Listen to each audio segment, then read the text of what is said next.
আসসালামু আলাইকুম। আজকে আপনাদের রিকোয়েস্টের একটা রেসিপি করে দেখাবো। আপনারা অনেকে ভাতের চাল দিয়ে খিচুড়ি রান্নার রেসিপি দেখতে চেয়েছেন। ভাতের চাল দিয়ে অনেক মজা করে কিভাবে খিচুড়ি রান্না করবেন এখন সেটাই দেখাবো। ঘরে থাকা সহজ উপকরণ দিয়ে রান্নাটা করতে পারবেন।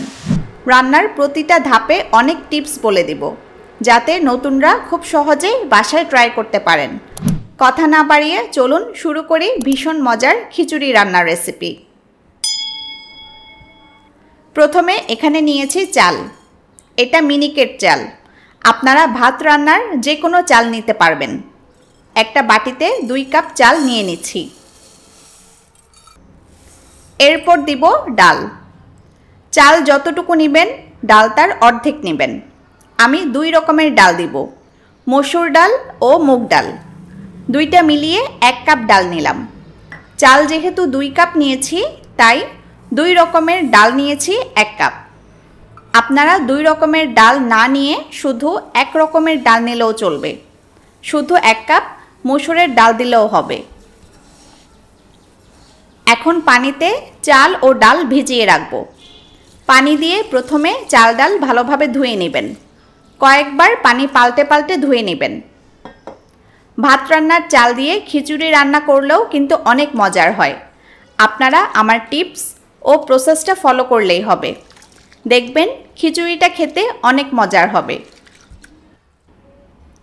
দেখুন আমি পানি পাল্টে পাল্টে চাল ও ডাল ভালোভাবে ধুয়ে নিয়েছি। এখন চাল ও ডাল 30 মিনিট পানিতে ভিজিয়ে রাখব। এবার খিচুড়ি রান্নার প্রসেস দেখাবো। চুলা মিডিয়াম আঁচে জ্বালিয়ে একটা হাঁড়ি বসিয়ে দিয়েছি। হাঁড়ি গরম হলে দিচ্ছি তেল। প্রায় 40 থেকে 50 ml মতো সয়াবিন তেল দিলাম। তেল গরম হয়ে গেলে কিছু আস্ত গরম মশলা দিচ্ছি। প্রথমে দিলাম 6-7টা আস্ত এলাচ, দিচ্ছি 7-8টা লং বা লবঙ্গ, দিলাম 2 টুকরা দারচিনি, আর দিচ্ছি 3টা তেজপাতা মাঝখান দিয়ে চিড়ে দিয়ে দিলাম। এখন নেড়ে গরম মশলাগুলো 20 সেকেন্ড ভেজে নিচ্ছি। এরপর দিচ্ছি পেঁয়াজ। 2টা পেঁয়াজ স্লাইস করে কেটে দিয়ে দিলাম।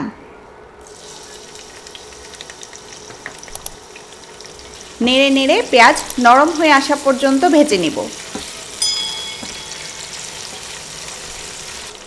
1.5-2 মিনিট পেঁয়াজ ভেজে এবার দিচ্ছি 1 টেবিল চামচ রসুন বাটা, দিচ্ছি 1 চা চামচ আদা বাটা। নেড়ে কয়েক সেকেন্ড বাটা মশলাগুলো ভেজে নিব। আদা ও রসুন 20 সেকেন্ড ভেজে এবার দিচ্ছি 1 চা চামচ হলুদ গুঁড়া, দিচ্ছি 1 চা চামচ মরিচ গুঁড়া, আর দিচ্ছি 1 টেবিল চামচ লবণ। নেড়ে গুঁড়া মশলাগুলো কয়েক সেকেন্ড ভেজে নিচ্ছি। কয়েক সেকেন্ড গুঁড়া মশলাগুলো ভেজে এবার পানি দিয়ে দিচ্ছি। পানি দিয়ে মশলাগুলো একটু কষিয়ে নেব। 1 মিনিটের মতো মশলা কষিয়ে এবার কিছু সবজি দেব। প্রথমে দিচ্ছি আলু। 2টা আলু ছোট ছোট কিউব করে কেটে নিয়েছি। এরপর দিচ্ছি গাজর, একইভাবে কেটেছি আলুর মতো। দিচ্ছি বরবটি।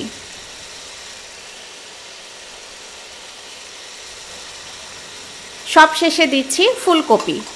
ফুলকপি সবসময় পাওয়া যায় না, তাই এটা না দিলেও চলবে। আপনারা হাতের কাছে যে সবজিগুলো পাবেন সেগুলোই দিবেন।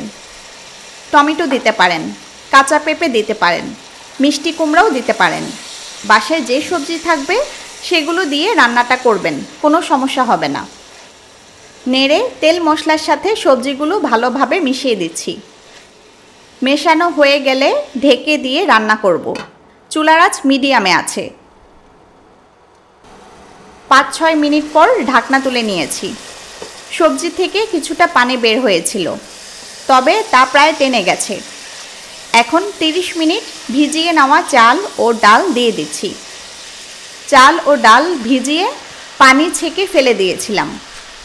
এবার সব কিছু নেড়ে নেড়ে ভালোভাবে মিশিয়ে দিতে হবে।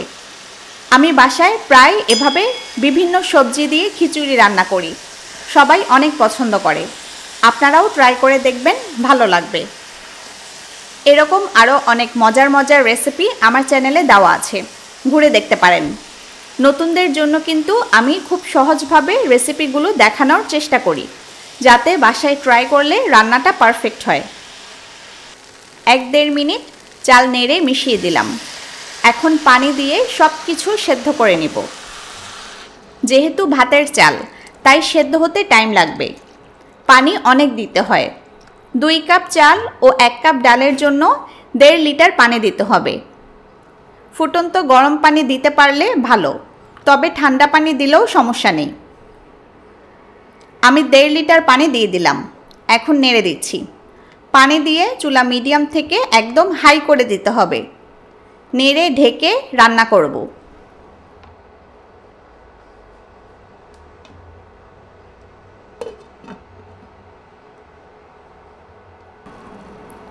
বিশ মিনিট পর দেখুন পানি প্রায় টেনে গেছে। এর মাঝে আমি কিন্তু একবারও নেড়ে দেইনি, বেশি নাড়াচাড়া করা যাবে না। যখন দেখবেন পানি প্রায় টেনে গেছে, তখন ঢাকনা তুলে একবার নেড়ে দিবেন, আর এই সময় চুলা হাই থেকে মিডিয়াম করে দিবেন। সব কিছু প্রায় সেদ্ধ হয়ে গেছে। এখন আমি 4টা আস্ত কাঁচামরিচ দিয়ে দিচ্ছি। মরিচ ঝাল করবে না, রান্নায় সুন্দর একটা ফ্লেভার যোগ করবে। মরিচ দিয়ে ঢেকে আরও কিছুক্ষণ রান্না করব। চুলা মিডিয়ামে রেখেছি।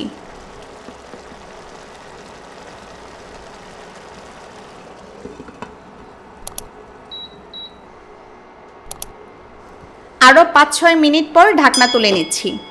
পানি একদম টেনে গেছে, সব কিছু পারফেক্টভাবে সেদ্ধ হয়ে এসেছে। একটু নেড়ে দিচ্ছি। আমি আপনাদের দেখাই। দেখুন আলু সেদ্ধ হয়ে গেছে। আমাদের রান্না কমপ্লিট। এখন উপরে কিছু ধনিয়া পাতা ছড়িয়ে দিচ্ছি। এটা অপশনাল, না দিলেও চলবে। ধনিয়া পাতা দিয়ে নেড়ে রান্না শেষ করব।